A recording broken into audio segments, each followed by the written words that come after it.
We have Mr. Doug Thompson from the Belize Hotel Association and also from the Black Orchid Hotel. He's an experienced hotelier. He's been in the business for a long time. And we wanted to, first of all, start off with, we've topped 500,000, Mr. Thompson. Yes, exciting actually, and amazing that it's done in such a short period of time, given from the tourism master plan. This was expected around 2030, a little more than half. Wow, we're really early. We're 10 years ahead of ourselves. Yes, I love it. Planning, which is unique for Belize Yeah, especially. yeah. All the planning that went into it and the tremendous marketing effort that is done by BTV and the BHA and other stakeholders, it's paying off, and we have the results to show for it. Well, let me ask you, if we can go in a little bit in depth into what that effort entailed, because this is literally a top-class example of public-private partnership, isn't it? Yes, it is. What did you guys do to pull together to get the tourists paying attention? Well, marketing. What BHA did, when I came back to Belize in 2004, I started building the Black Orchid Resort. I became a member of the Belize Hotel Association and became the president of that association.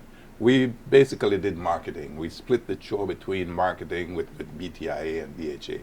So they did advocacy, we did marketing. And as a part of that pitch, we went to the BTB and asked them to partner with them because they were going out on these trade shows and consumer shows, but we were not seeing any results from the tours that they made. To be honest with you, I thought they were junkets. They were not really selling anything.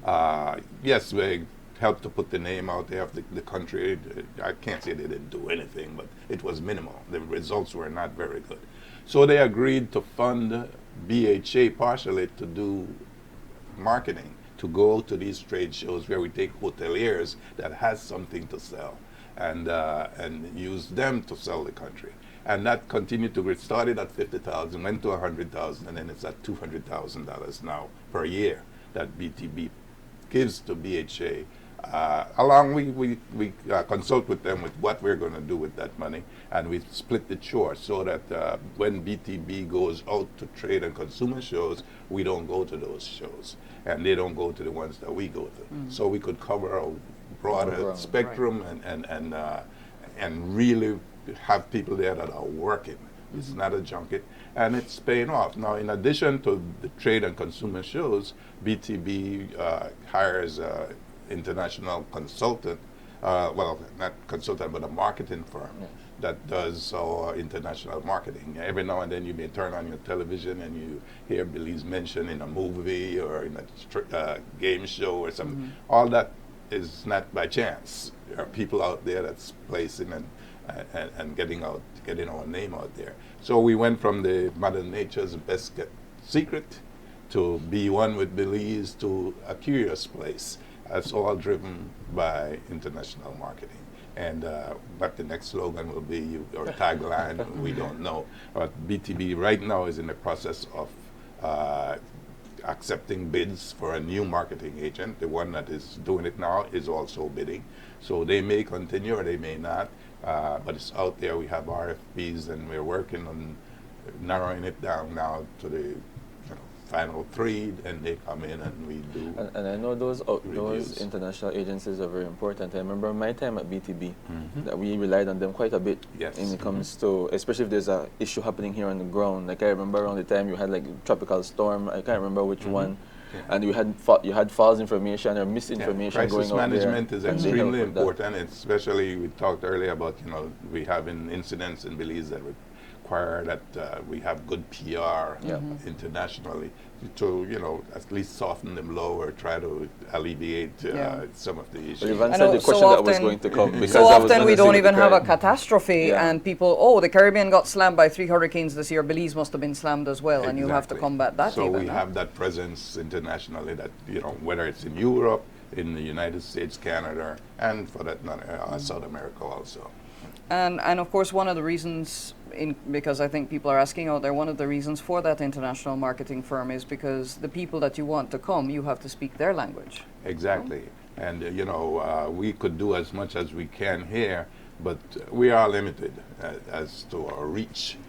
To get into the big studios, the newspapers, to get and those things are placed properly. And those things are very expensive. I mean, just getting a page in one of those major magazines, are talking upwards of maybe 5-6 figures in some instances. It's very costly, and we don't necessarily buy those, but we have other ways to get in, and that's what these international firms do for us. And as you mentioned, oftentimes a clever placement of Belize in a show or a game show or a movie or something like that goes so much further than one glossy ad in a magazine. Well, magazines are dying. Exactly. There are people in that business that would disagree.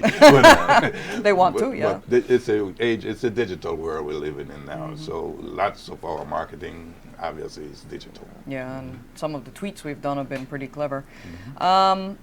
The other question when that comes from the 500,000 person celebration is, we're assuming that we're only going to grow from there. Of course, that's the goal, is to go to the next step and the next step and the next step. In terms of product development, where are we putting all these people?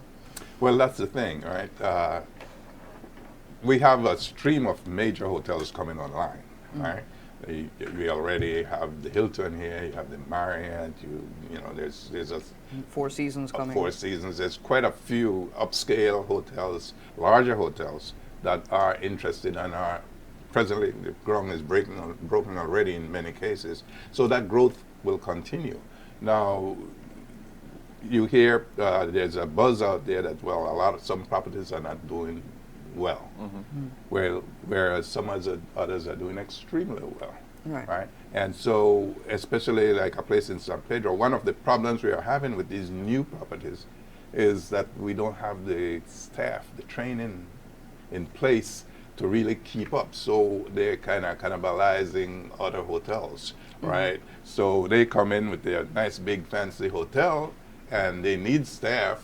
Under Belize law, they can't just bring in foreigners. So, but we don't have the number of chefs, cleaners, landscapers, every aspect of the business. And so they steal and they could afford to pay a little more. So they capitalize it. And that explains why the vacancy ads these days have been going on Facebook. And you see a lot of vacancies, and a lot of them are somehow related to hospitality. Yes. And I guess that's where that's coming from. No question. Doug, unfortunately the time is what it is, and there are two particular topics that we wanted to raise with you. I mean, we definitely asked you here because we had the conversation with the hotels and the tourist accommodation bill that was debated in the that was presented in the House and come up yesterday again in the Senate. And your position as BHA, as well as a representative that, I don't know if you still are, but are still on the BTB board. I finished my term, 6 years there. 6 years, in December of this last year. So I'm newly off the board. And relieved, so. No, I mean, so that's one of the areas we want to touch on this morning, what that bill is about. Okay. And well, go ahead with that. Let's start. Well, we are growing, and we have to be careful that we nourish this industry. So regulations have been here forever. Most of the laws that are in that bill has always been the law in Belize. It just has not been enforced, and nobody even read it. All right. So now we're trying to bring Belize into the 21st century. We are a world class destination. To achieve that, we have to have regulations and minimum standards. Right. So I know with the BTB did consulting around the country with stakeholders, with the BHA, the BTIA, and individual properties to get input and feedback. And I hear the complaints from people, they consulted, but they didn't do. Well, they consulted and they did do, but they couldn't do everything that individual properties wanted. The law had to be strong enough to make a difference. And where most of the complaints were that things were subjective and not necessary for them to operate. Well, BTB removed all the stuff that were subjective, so that you send somebody out to inspect. it's black and white. It's either right or it's wrong. They can't determine that for themselves based on the individual that comes to inspect. So they got rid of all of those, or they would put those into a category as best practice. That is not necessarily enforced. It's best practice. It's recommended that you do that. But the parts that are enforceable is clear. And it's not subjective. I see that the bill definitely focused a lot on definitions, clarifying. I don't know if it was intended to clarify. I mean, you look at hotel, and I looked at the old version of the bill, and I know some of them, like you said, were there before. But some of them, like you have tourist accommodation, what classifies as that, motel, resort, guest house, condominium. It's really detailing them out. Actually, it was interesting to read. Like, for example, what makes a resort, and so on. And then I was curious about some of these definitions. Indeed, like for a bed and breakfast, you have to have one or more rooms, so you could be a bed and breakfast with one room. Yes. All right. And we do. You have to start at 3 or more units if you're a condominium. Yes. Right. So I noticed that was. And those are basic standards that are common around the world, right? So it's not something that we necessarily invented. Right. But you know, you have like a property, maybe 9 rooms, that under those provisions would not be a hotel, but they call themselves a hotel. It's in their name, like it's actually built into the name.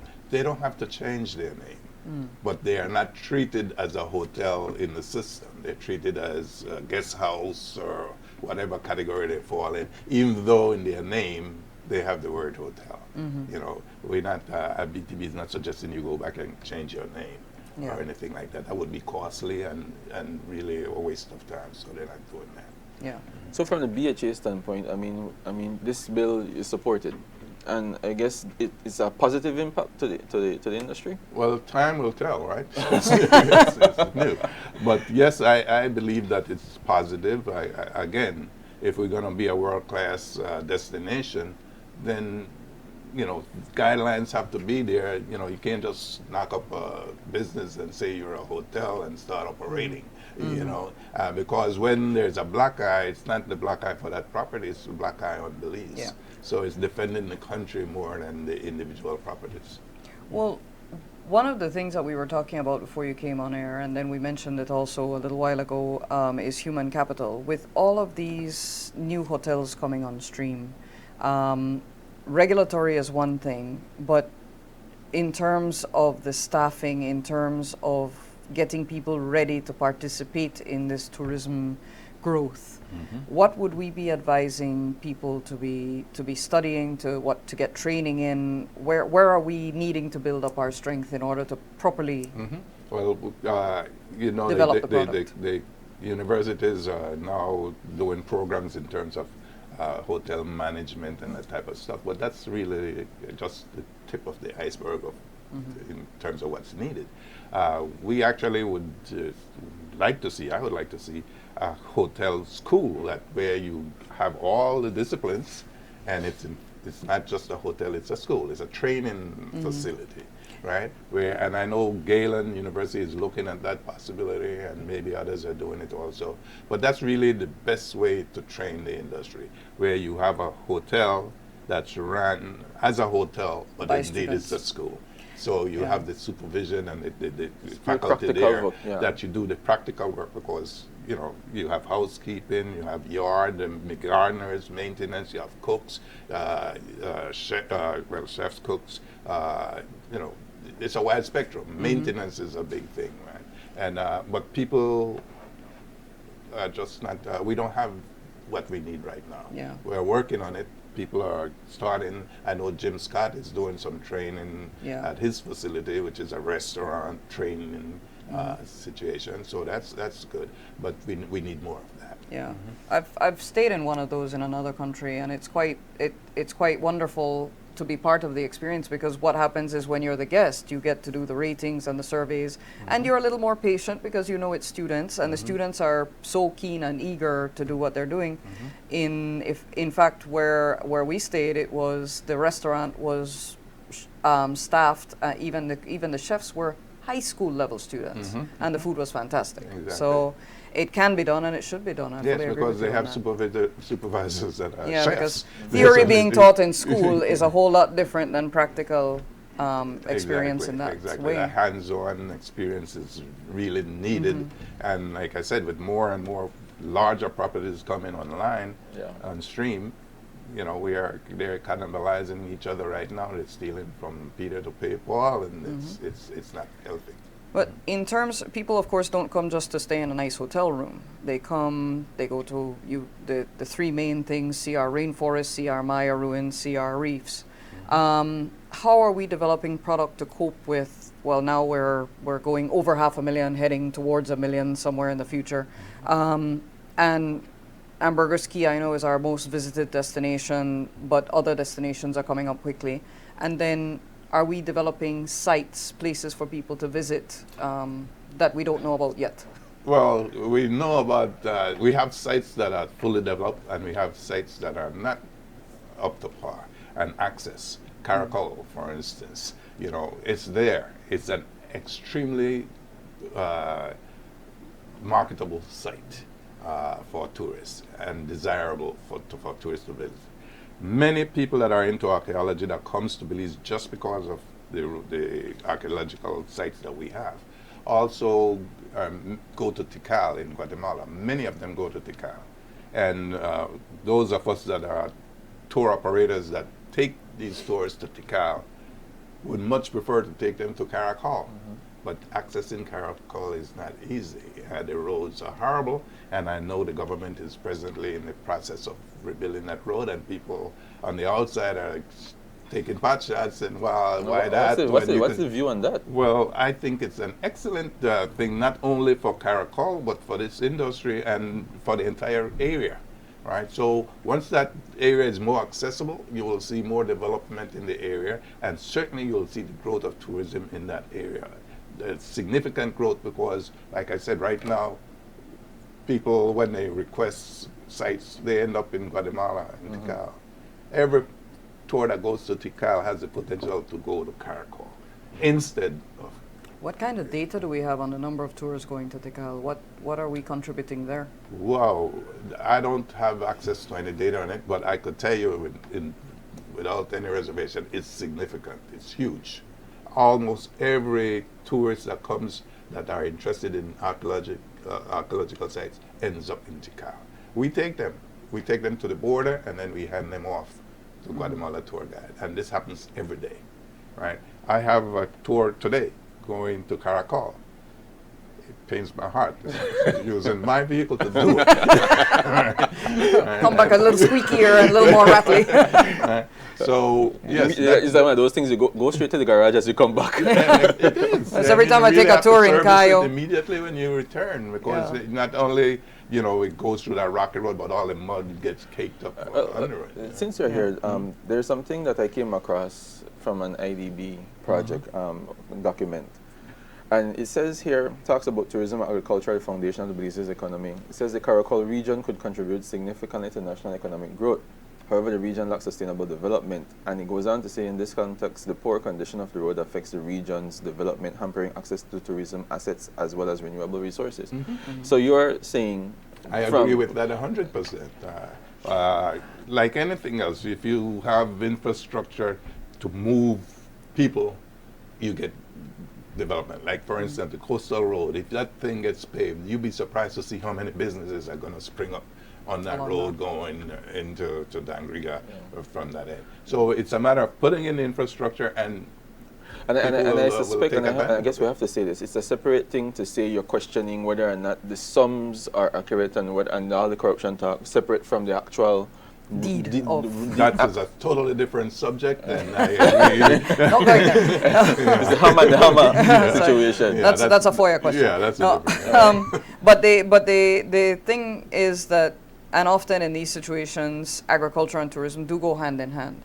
I also have heard that in opening the Caracol Road, we create new opportunities for agriculture, and I'm trying to recall where, but I seem to have heard that one of the opportunities is possibly some coffee because of the elevations and the climate. No, because there's a lot of good arable land in that region, in that area, but access has been the problem. And again, if you give easier access, tourism will benefit from it. Caracol will grow, well, in terms of the business that goes there, significantly. And all along the road, you will have development, whether it's farming or housing or other businesses, more tourist attractions, which we need. And yeah, it's access to Caracol, but it's actually access to that entire region. And we're talking about, you mentioned about handing off your guests to the folks in Guatemala, and of course there's a reciprocal aspect to that. The other day we were having the issue with the buses. How is that doing now, Mr. Thompson? Well, I think thanks to the chamber, we work things out, and it's working. Whether or not the Belizean bus companies will all get up to the level that they need to is questionable, but there are definitely buses owners that are stepping up and are running, operating properly, and I will expect to see that continue to grow. I think the bus association understands the industry a lot better now than they did when they made the demands that they did, and I think it's working well. I think we had 6 months, so I think we're counting from November.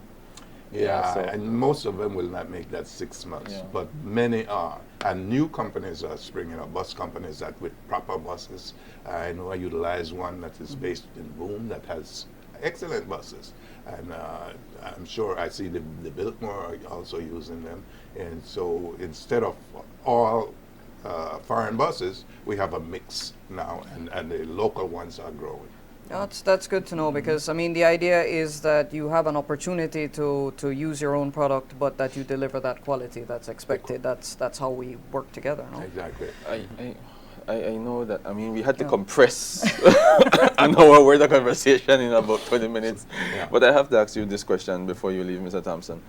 What is your BHA's sentiment looking out to 2020 for the tourism sector? What is the sentiment on the ground? Okay. Does it look positive? From my view, it's positive. What a lot of smaller hotels have to remember is that whereas these huge chain and high-end properties are coming on stream, the smaller properties continue to offer a unique product. The boutique hotel, there's always going to be room for that because people don't like to be warehoused. And you could go anywhere in the world and get into one of these fancy hotels. You're not going to get the treatment that you get when you come into a boutique hotel where it's individual, one-on-one, and it's more personal. You're not just another guest. Yeah. So I think there's continued growth and enough for the smaller properties to sustain themselves. They obviously have to do marketing. If you're not a BHA member, you ought to join. That's what they do. They market hotels, period.